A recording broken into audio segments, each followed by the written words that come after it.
এই পচা গরমে টক দই ছাড়া আমার কিছু তো ভালো লাগে না। তো বন্ধুরা, হ্যালো এভরিওয়ান, তোমাদের সকলকে ওয়েলকাম জানাচ্ছি আবার একটু নতুন ভিডিও নিয়ে। ভিডিওটি ভালো লাগলে সকলে লাইক কমেন্ট আর শেয়ার করবে, ভিডিওটি কেউ স্কিপ করবে না। তো চলো আজকে কি তৈরি করছি সেটাই তোমাদের সঙ্গে শেয়ার করি। হঠাৎ করে রাত্রেবেলা ছোটো ছেলেকে খাওয়ানোর জন্য দুধ জাল বসিয়েছিলাম। তো 1 লিটার দুধ ছিল, 500 দুধ বসিয়েছিলাম ছোটো ছেলেকে খাওয়াবো বলে 2-3 বার। তো তারপর ভাবলাম আরও 500 দুধ রয়েছে, রেগুলার তো তোমার টক দই কিনেই খাই, আজকে একটু বাড়িতে টক দই তৈরি করব। যেটা আমার মাথায় মনে হলো সেটাই আমি করতে শুরু করে দিলাম। এই হাঁড়িটার মধ্যে 500 দুধ 2 থেকে 3 বার জাল দিয়ে নিলাম। নেওয়ার পরে এইখানে নিয়ে চলে আসলাম মিষ্টি দই। আমার হাজব্যান্ড মিষ্টি দই নিয়ে এসেছিলো দুপুরবেলা খাবার জন্য। আর এই গরমের দিনে আমাদের বাড়িতে প্রচুর পরিমাণে দই খাওয়া হয়। আমি আগে টক দইটা খেতাম না, যেহেতু টক দইয়ের কালারটা সাদা সেই জন্য, কিন্তু নিজের শরীরের জন্য টক দই খেতে হয় এখন। মিষ্টি দইটা আমি কম খাই, আর এই গরমে আমার মুখে একদমই রুচি নাই। তো তার জন্য দেখো, এই দেখো 1 কৌটা টক দই রয়েছে আমুলের, মিষ্টি দই রয়েছে 1 হাঁড়ি, তারপরেও আমি আবার দই তৈরি করছি। তো তার জন্য নিয়ে নিয়েছি 500 দুধ জাল দিয়ে 2 চামচ একটু টক মিষ্টি দই তৈরি করব, তার জন্য 2 চামচ চিনি দিয়েছি, 500 দুধ, আর এখানে দিয়ে নিয়েছি 2 চামচ মিষ্টি দই। একটা বাটিতে নিয়ে দেখো আর একটা চামচ দিয়ে ভালো করে ফেটিয়ে নিচ্ছি দইটাকে। ভালো করে ফেটিয়ে তারপরে খুব সামান্য পরিমাণ একটু দুধ দিয়ে নিলাম, দিয়ে জাল দেওয়া দুধটা দিয়ে এটা খুব ভালো করে এই দইটা দুধটার সঙ্গে মিশিয়ে নিচ্ছি। তো বন্ধুরা, ভিডিওটি কেউ স্কিপ করবে না, ভিডিওটি ভালো লাগলে লাইক কমেন্ট আর শেয়ার করবে। আর তোমরা এই ভিডিও থেকে অবশ্যই সকলে শিখতে পারবে যে কত সহজেই বাড়িতে দই তৈরি করা যায়। বাইরের দই কেনার থেকে, কিনে খাওয়ার থেকে বাড়িতে দই তৈরি করে খাওয়া শরীরের জন্য খুবই উপকার। কারণ বাইরে দইয়ে অনেক রকমের কেমিক্যাল অনেক সময় ইউজ করা হয়, আর বাড়িতে তো ওরকম কোনো ব্যাপার নেই। তো দেখো ভালো করে দইটার সঙ্গে দুধটা মিশিয়ে এইবার দুধের হাঁড়িটার ভিতর দিয়ে নিলাম। দিয়ে এরকম একটা ভালো কাঁটা চামচ বা এই যে এই ধরনের জিনিসগুলো, এটাকে কী বলে আমি সত্যি জানি না, তো যাই হোক এটা দিয়ে ভালো করে সুন্দর করে এরকম করে কিন্তু ভালো করে মিশিয়ে নিতে হবে, না হলে কিন্তু দইটা জমবে না। আমার হাজব্যান্ড বাড়িতে আসার পর ও জানতো না যে আমি দই পেতেছিলাম। তো দেখো ভালো করে এটা কিন্তু মিশিয়ে নিচ্ছি।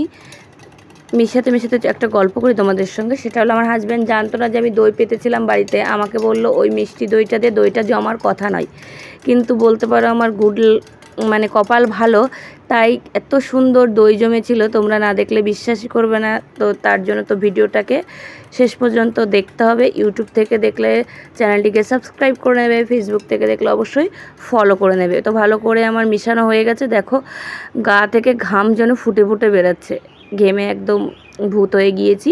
তো এটা আমার ভালো মতো মিশানো হয়ে গিয়েছে।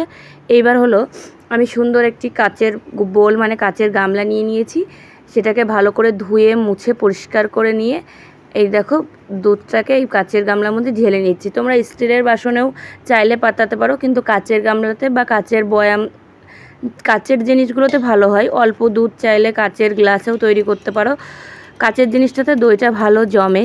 তো আমি তার জন্য একটা কাচের গামলা নিয়ে নিয়েছিলাম, নিয়ে দুধটা ঢেলে ভালো করে আরেকটু মিশিয়ে নিচ্ছি। 500 দুধে 2 চামচ চিনি, 4 চামচে 2 চামচ চিনি দিয়েছি, আর 2 চামচ মিষ্টি দই দিয়েছি। এটাতে কী হবে, দইটা একটু হালকা টক মিষ্টি হবে, মিষ্টিটা কম হবে, মানে খেতে খুব সুন্দর হবে। তোমরা চাইলে এতে আমুল দুধ অ্যাড করতে পারো, আমি করিনি। তো চলো এবার এটাকে ঢাকতে হবে। ঢাকা দেওয়ার জন্য একটা প্লেট নিয়ে নিই, গুটি গুটি পায়ে চলে যাচ্ছে, একটা প্লেট নিয়ে চলে আসলাম। প্লেটটা নিয়ে গামলাটাকে ঢাকা দিয়ে নিলাম।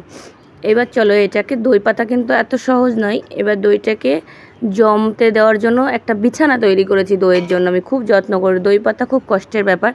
একটা চটের বস্তা এইভাবে সানের পরে পেতে নিয়েছি। এবার একে একে সুন্দর করে কাঁথা আর একটা কম্বল দিয়ে এটাকে চাপা দিয়ে নেব, তাহলে ভালো গরম থাকলে দইটা ভালো জমবে। তো দেখো একটা কম্বল আর একটা কাঁথা দিয়ে ভালো করে আমি এই দইয়ের যে গামলাটা এটাকে ভালো করে দেখো ঢেকে নিচ্ছি। তোমরা 4 থেকে মোটামুটি এখন কিন্তু যা গরম, তাতে 4 ঘন্টার মধ্যেই দই একদম হয়ে যাবে, 4 ঘন্টার বেশি রাখবে না। তো আমি রাত্রেবেলা 10টার সময় রেখেছিলাম, তারপর সকালবেলা খুলেছি। দইটা আমার বেশিক্ষণ রাখা হয়ে গিয়েছিলো, আমার হাজব্যান্ড বললো 4 ঘন্টা রাখলে এখন মোটামুটি ঠিক আছে, কারণ এখন তো প্রচণ্ড মাত্রায় গরম। শীতকাল হলে 6-7 ঘন্টা রাখতে হয়, এখন গরমের কাল, প্রচণ্ড বাইরে গরম, তার জন্য 4 ঘন্টা পরেই তোমরা তুলে নেবে।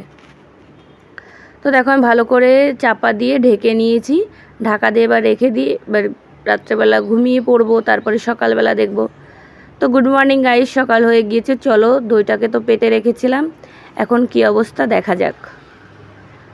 আর ভিডিওটি কেমন লেগেছে কমেন্ট করবে, ভিডিওটি ভালো লাগলে লাইক কমেন্ট আর শেয়ার করবে।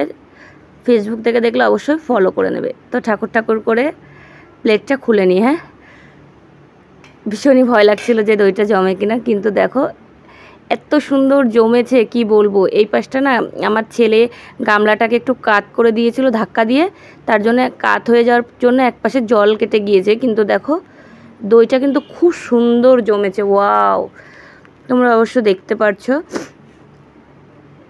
চলো, ভিডিওটি কেমন লাগলো একটু কমেন্ট করে যাবে, ভালো লাগলে লাইক কমেন্ট শেয়ার করবে। আমার দুই ছেলে খুব বায়না করছে, বড় ছেলেকে দিয়েছে আর ছোটো ছেলের জন্য এই দেখো তুলছি। দেখেছো দইটা কত সুন্দর জমেছে, একদম দারুণ দইটা জমেছে। তারপরে সকালবেলা দইটা তুলে ফ্রিজে রেখে দিয়েছিলাম, কিছুক্ষণ ফ্রিজে রাখার পর বের করে এখন দুই ছেলেকে দিচ্ছি, আমি একটু খেয়ে নেবো বাটিতে করে। তো বন্ধুরা, ভিডিওটি ভালো লাগলে লাইক কমেন্ট শেয়ার করবে। সকলে ভালো থাকবে, সুস্থ থাকবে। Tata, bye bye.